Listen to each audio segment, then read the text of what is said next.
പോലീസിന്റെ operation D ഹണ്ടിന്റെ ഭാഗമായി വയനാട്ടിൽ ഒരു മാസത്തിനിടെ എടുത്തത് 335 ലഹരി കേസുകളാണ്. സംഭവത്തിൽ 344 പേർ അറസ്റ്റിലാവുകയും ചെയ്തു. കർശന പരിശോധന ഇനിയും തുടരുമെന്ന് ജില്ലാ പോലീസ് മേധാവി അറിയിച്ചു.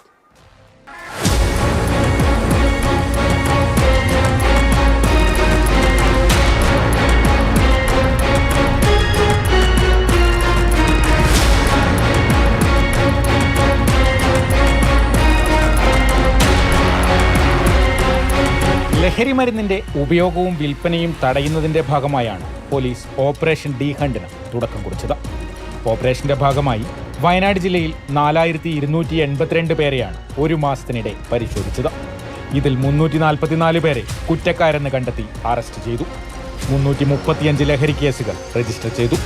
പ്രതികളിൽ നിന്ന് 95 ഗ്രാം MDMAയും 3.25 കിലോ കഞ്ചാവും 294 കഞ്ചാവ് നിറച്ച സിഗരറ്റുകളും പിടിച്ചെടുത്തു. കൂടാതെ മറ്റ് ലഹരി വസ്തുക്കളായ മെത്താഫിറ്റമിൻ, ഹാഷിഷ് ഓയിൽ, ചരസ്, കഞ്ചാവ് മിഠായി എന്നിവയടക്കം 55.25 ഗ്രാം മയക്കുമരുന്നും പിടിച്ചെടുത്തു. ഫെബ്രുവരി 22 മുതൽ മാർച്ച് 22 വരെയുള്ള കണക്കാണിത്. ജില്ലാ പോലീസ് മേധാവി തപോഷ് ബസുമതാരിയുടെ നിർദ്ദേശപ്രകാരം ലഹരി വിരുദ്ധ സ്ക്വാഡും വിവിധ സ്റ്റേഷനുകളും ചേർന്നായിരുന്നു പരിശോധന. കർശന പരിശോധനകൾ ഇനിയും തുടരുമെന്ന് ജില്ലാ പോലീസ് മേധാവി അറിയിച്ചു.